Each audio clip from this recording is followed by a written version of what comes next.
Merci bien. Je vais essayer de faire ça effectivement un petit peu rapidement. Donc l'idée, effectivement, en passant un petit peu en milieu d'après-midi, c'était de repartir sur un sujet simple.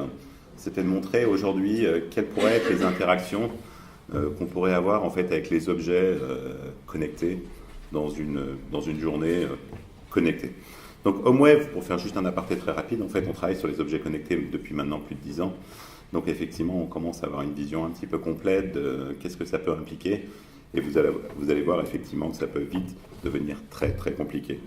Donc je ne vais pas rentrer, je vais rester très rapide sur effectivement la notion de processus, mais effectivement les objets connectés aujourd'hui ils changent complètement le paradigme. Dans le passé, on était un utilisateur, un terminal, une application. Et aujourd'hui, on voit qu'il y a toujours un seul utilisateur, mais des terminaux, des objets, des applications cloud et toute la complexité qui peut aller autour. Et on va le voir au fur et à mesure de la présentation, ce que cela peut donner. Donc l'idée est vraiment d'essayer de référencer sur les objets connectés qui existent aujourd'hui, qu'est-ce que pourrait être une journée pour une famille avec les objets connectés. Donc la journée commence 7 heures du matin. Donc il va y avoir la maman qui va se réveiller en douceur avec effectivement le système Aura de WeThings qui va éclairer progressivement son réveil. En général, c'est largement insuffisant pour un homme. Donc le papa, il va plutôt avoir le smartphone qui va sonner à fond pour lui dire c'est l'heure de se réveiller.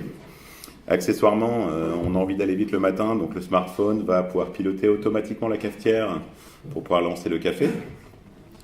Et toute la famille va se retrouver dans la cuisine et va commencer à préparer sa journée. Donc chose intéressante aujourd'hui avec ces objets connectés, les smartphones, des produits centrales qu'on pourrait mettre effectivement au sein du foyer, on a la capacité de pouvoir récupérer des informations très importantes pour être capable de vraiment gérer son début de journée en toute simplicité. Donc les informations, la première, c'est plutôt effectivement pour une maman, ça va être quel temps il fait aujourd'hui, pour savoir comment je vais habiller mes enfants. Pour la maman qui effectivement va plutôt l'intention de partir travailler aujourd'hui avec le RER, être capable d'avoir une prévision de son RER, s'il est à l'heure, s'il n'est pas surbooké, s'il n'y a pas de problème sur la ligne, va lui permettre de pouvoir en fait aller sereinement à la gare sans avoir vraiment à se retrouver sur place et complètement perdu parce qu'effectivement il y a une grève qui vient de se lancer. Et le papa, lui qui prend sa voiture parce qu'il va avoir une journée assez chargée, et on va pouvoir lui donner en fait des prévisions de trafic sur sa route habituelle et va pouvoir effectivement planifier son départ en fonction de ce trafic. S'il est effectivement dans le triangle de Rocancourt et qu'on lui annonce 2h30 de bouchon, peut-être qu'il attend 1 heure avant de partir. Finalement, il arrivera peut-être plutôt au bureau. Et le calendrier, donc le calendrier de la famille. Aujourd'hui, on a tous un calendrier des postes qui va référencer les événements de la journée de la famille.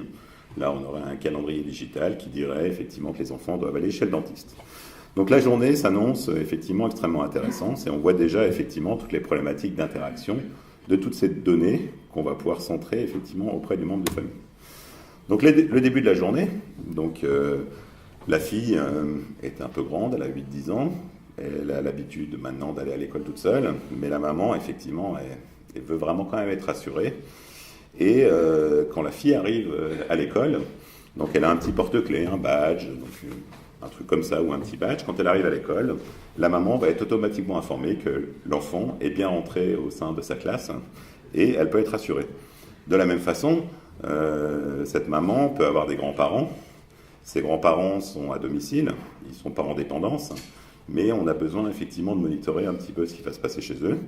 Donc on aurait la possibilité de pouvoir informer automatiquement la maman qu'ils se sont bien levés, qu'on a détecté un mouvement dans le salon, donc ils se portent bien.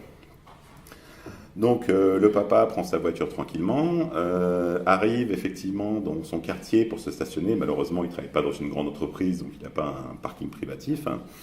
Et oui, c'est pas pour tout le monde. Et via un système EasyPay, un petit boîtier, on va pouvoir lui donner effectivement la disponibilité de l'approche la plus prête, la place la plus proche de son bureau, et il va pouvoir procéder d'une manière automatique au paiement de son parking. Et accessoirement, comme il est arrivé en proximité de son bureau se prépare automatiquement pour lui, la lumière s'éclaire et son PC s'allume.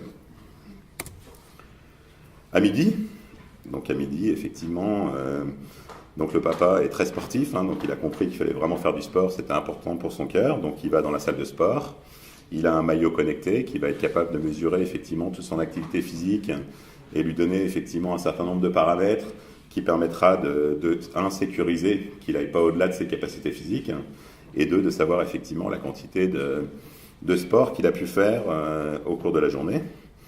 La maman, elle est dans la cantine, et là, elle commence à s'inquiéter beaucoup, effectivement, sur les aliments qu'on nous ingurgite. Donc elle a un petit gadget, un nouveau gadget que vous allez voir apparaître prochainement. C'est un produit que vous allez pouvoir, une sorte de petit spectromètre de masse, pour ceux qui connaissent, que vous allez pouvoir en fait plaquer sur un aliment, et qui va tout de suite vous donner effectivement les ingrédients de l'aliment. Donc vous allez tout de suite être capable de savoir si le produit bio qu'on vous vend est bien bio et qu'il n'est pas bourré de pesticides. Donc comme ça, elle est rassurée, elle mange une pomme nature. Et de la même façon, ses parents ont-ils bien pris leurs médicaments, parce que c'est important qu'ils suivent leurs médicaments, donc elle va être aussi rassurée qu'ils ont bien pris leurs médicaments via leur pilulier connecté. En début de soirée, donc là, il peut se passer effectivement énormément de choses. Donc j'en ai référencé deux qui me semblent effectivement assez importants et qui référencent aussi un petit peu ce qui a pu être dit dans la matinée. Le premier, ça va être effectivement par rapport à cette problématique énergétique qu'on peut voir une fois par an ou 2 fois par an en France, où effectivement, d'une manière globale, on consomme tous trop. Donc le papa va recevoir effectivement une notification à 6 heures du soir qui lui dit « Attention, on est vraiment dans une période de pic. On sait qu'à 19h30, on va dépasser effectivement les seuils critiques de consommation énergétique de la France. Et est-ce que vous autorisez effectivement votre énergéticien à pouvoir délester un certain nombre d'équipements non fondamentaux dans votre foyer pour les 3-4 prochaines heures afin de permettre d'essayer de lisser ce pic ?» Il donne son autorisation et par exemple, dans sa maison, si vraiment le pic est atteint, on va débrancher les radiateurs électriques des chambres et on va désactiver effectivement toutes les machines à laver. Donc ça permettra de pouvoir imaginer de lisser un petit peu le pic de consommation nationale.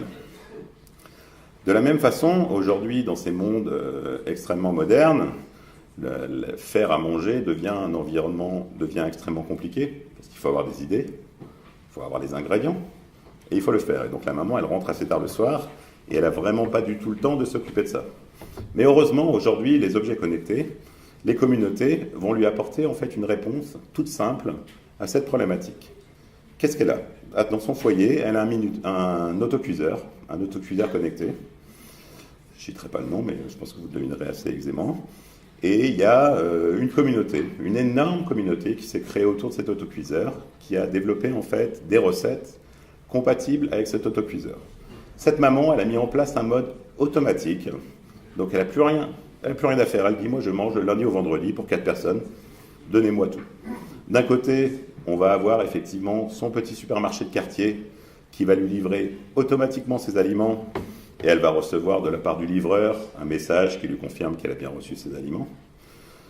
La recette va être téléchargée, la recette qui a été sélectionnée par la communauté une semaine à l'avance va être téléchargée automatiquement dans son autocuiseur. Elle rentre, elle prend ses ingrédients, elle les découpe, elle les met dans l'autocuiseur, elle appuie sur le bouton et le repas est prêt une demi-heure plus tard.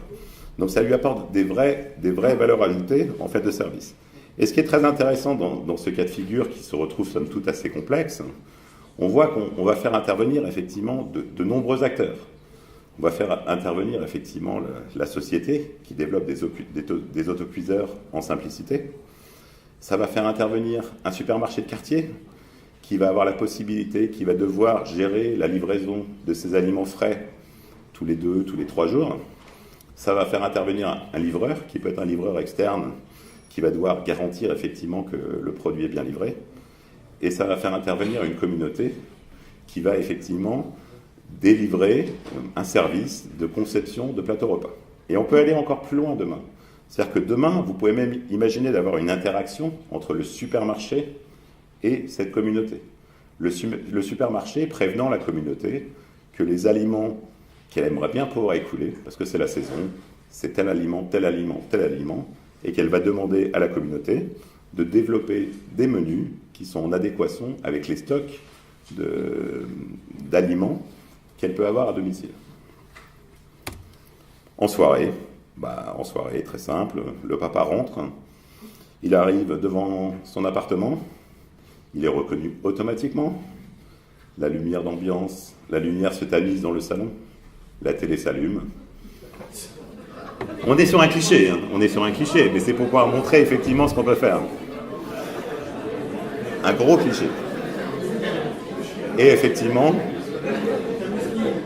peut-être un petit peu trop gros cliché alors.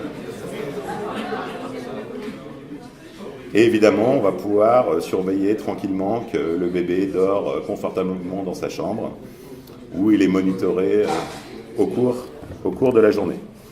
Voilà, donc là, ça montre effectivement très simplement qu'il est tout à fait possible aujourd'hui, avec les objets connectés qui existent, de pouvoir vivre une journée connectée qui apporte des vrais services à valeur ajoutée. Donc, pour la communauté, quand on va parler effectivement de pics d'énergie, si effectivement on peut limiter ces pics d'énergie, c'est quand même un bénéfice pour tous. Ça va apporter un vrai bénéfice en termes de services pour la préparation des repas, parce qu'on va pouvoir effectivement automatiquement proposer une solution simple pour mettre en œuvre des repas et manger sainement. En plus, même pour la communauté, le fait d'adapter des repas en fonction des aliments de saison permet d'éviter effectivement aussi un gaspillage, parce qu'on va avoir une saisonnalité très très forte, par exemple sur les légumes.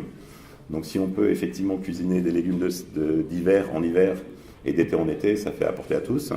Mais surtout, ce que ça montre, c'est qu'effectivement, on est vraiment dans une complexité très très forte et que les processus sont extrêmement importants pour arriver vraiment à interconnecter tous ces objets. Aujourd'hui, on commence à arriver dans ces modèles-là, mais c'est vrai que la réalité des faits, aujourd'hui, chaque objet est connecté, mais il est connecté d'une manière individuelle, avec une application individuelle.